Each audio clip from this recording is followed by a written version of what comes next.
In the last session we discussed about what is the similarity of the triangles. Now here, what is meant by the similarity? If you have considered any two triangles here, what is the condition for the similarity? The corresponding angles are equal and the corresponding sides are in the proportion. So if you consider these two triangles, name it as A, B, C, and let us consider this triangle as D, E, F. Now here, what is the condition? The first condition is nothing but the corresponding angles are equal.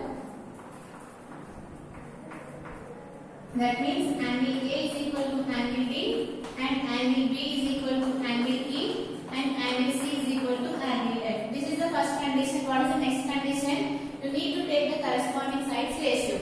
So here EF by BC and is equal to DF by AC is equal to DE by AB. If these two conditions are satisfied, then we can say that if you consider any figures, those figures are said to be the similar. So in this case, if you consider two triangles, then we can say that if the corresponding angles are equal and the corresponding sides are in the proportion, then we can say that those triangles are similar.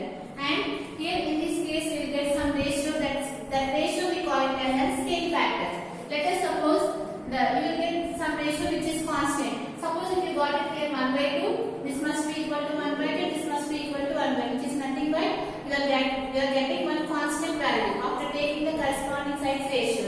Let us consider that constant as k. That k we call it as a scale factor.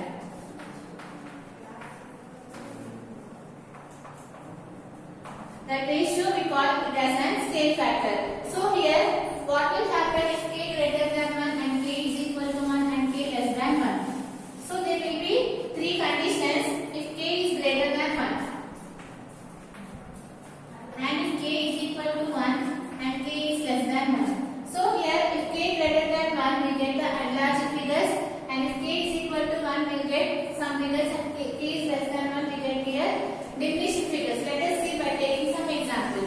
Let us consider this value, mark it as 2, consider this one as 3 and consider this one as 4. Right? If you want to define this one, let us consider this as 4 and 6 and consider this side as 8. If you want to take the corresponding sides ratio in this condition, what will do? 2 by 4, right, is equal to 3 by 6 is equal to 4 by 8. So we took the corresponding sides ratio. That means 2 by 4 is equal to 3 by 6 is equal to 4 by 8. Now checking here whether you are getting the constant or not. If we all will get cancelled, you will get the value which is 1 by 2. And you know that this 1 by 2 is less than 1. Right? What is 1 by 2 is nothing but the constant. So here, if k is less than 1, what we are getting? We are getting the reduced figures.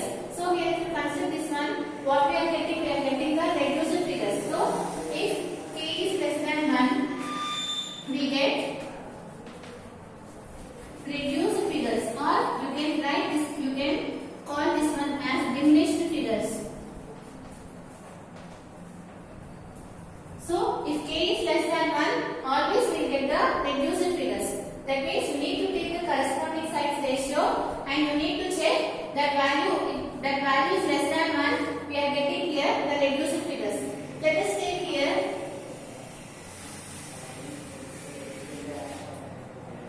these two triangles. Consider this one as DEF and mark this one as 2 and here it is 3 and here it is 4. Now we need to take the corresponding sides ratio. So what will get? 4 by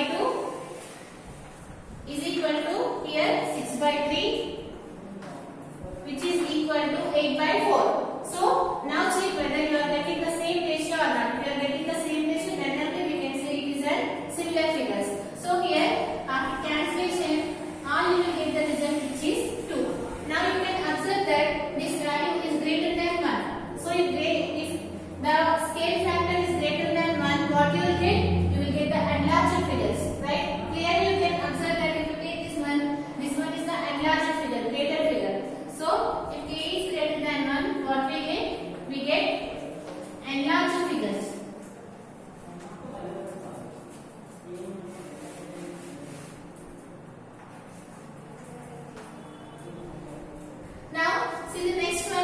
is equal to 1. K is equal to 1 means when you will get is equal to 1. If these two sides are equal, then only you will get the 1. Let us consider one more triangle here and name it as A, B, C.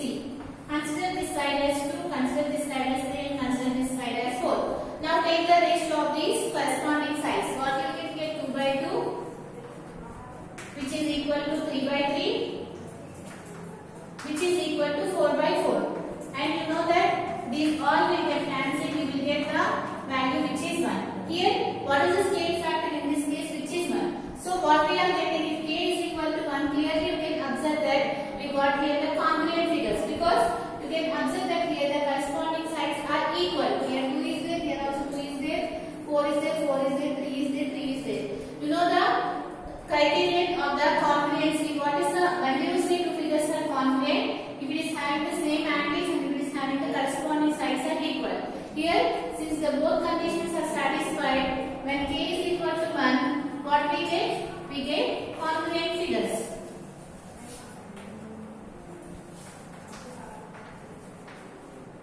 So this is about the scale factor. What it says here, if you consider any two figures, you need to take the corresponding sides ratio, and that ratio is unique, and that ratio we call it as a scale factor. And if the scale factor is greater than 1, we get enlarged figures, and if the scale factor is equal to 1, we get the congruent figures, and if the scale factor is less than 1, we get the reduced figures. This is about the scale factor. Now see here, is there any relationship between the congruency and the similarity? Clearly from this you can say that these two are similar also. Just now we have proved here, we are getting the scale factor as 1. So we can say that here these two triangles are similar, as well as these two triangles are congruent also. From this we can say that all congruent figures are similar, but all similar figures are not congruent. Just now we have seen so many examples. From this what we can conclude here, all congruent figures are similar, but all similar figures need not be congruent. This is very important. It will come to your list. They will ask all congruent figures are similar or all similar figures are congruent. The first statement is true, which is nothing but all congruent figures are similar, but all similar figures need not be congruent. Now here, first we are going to prove the basic proportionality theorem. So what is basic proportionality theorem? We call this one as Thales theorem also. So first one, which is Thales theorem. This one we call it as an basic proportionality theorem.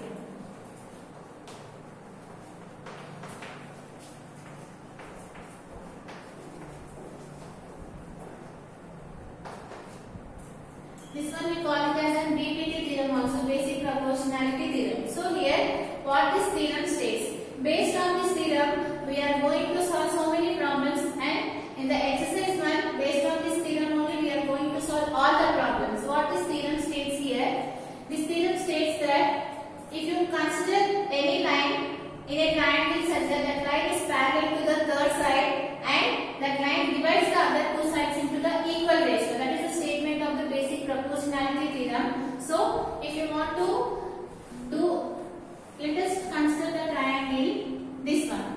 So what the theorem states here, if a line is drawn parallel to the other side, so I am writing the statement here, if a line is drawn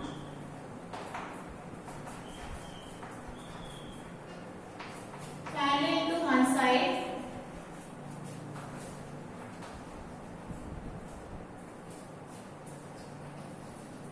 of the triangle,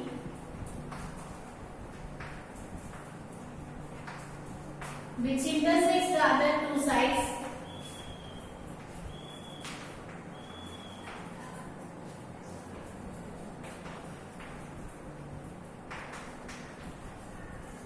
at two distinct points,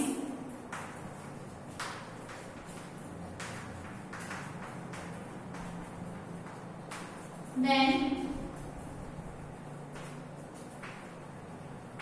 the other two sides are divided in the same ratio.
divided into in the same ratio. That means here what we need to do, let us consider this triangle as ABC and we have drawn a line which is parallel to BC. Now what we need to prove here, AD by DB is equal to AE by AC. That means we are dividing the other two sides into the same ratio. That means AD by DB is equal to AE by AC. This is the statement says. So what we need to prove here, AD by DB is equal to AE by AC. This is the basic proportionality theorem. What it states here, if a line is drawn parallel to the one side of the triangle such that it intersects the other two sides at two distinct points, then that line is divided in the same ratio. That means here what they have given here DE is parallel to BC. This is the condition they have given. Based on this condition, we need to prove here AD by DB is equal to AE by AC.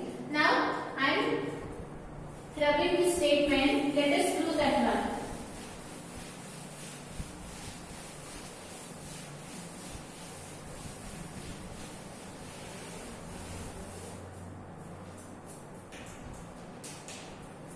So here consider this triangle. Let us mark it as ABC. Draw a line parallel to the one side. Take it as BC. Now here, what is the Thales theorem? What is given? I am writing here Thales theorem.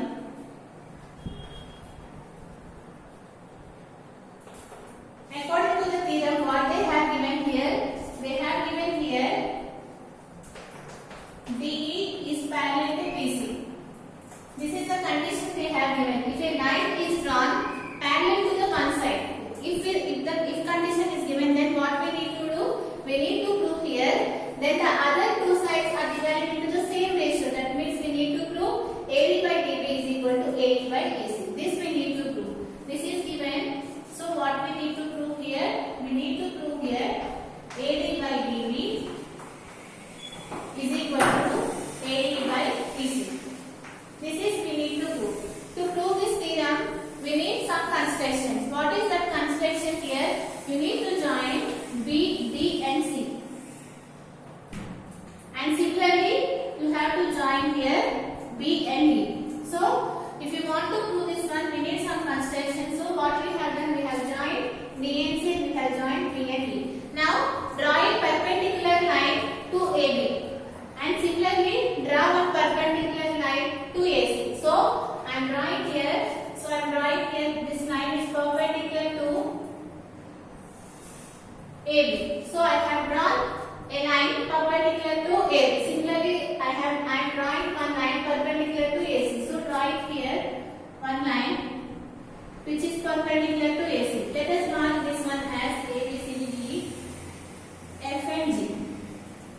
Okay, what we have done here, what is our construction here? We have joined this line and we have joined this line and we have drawn two perpendiculars such that DF is perpendicular to AC and similarly EG is perpendicular to AB. This is our construction. So here, what is our construction?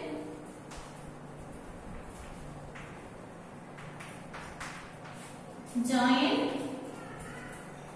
B and E and D and C.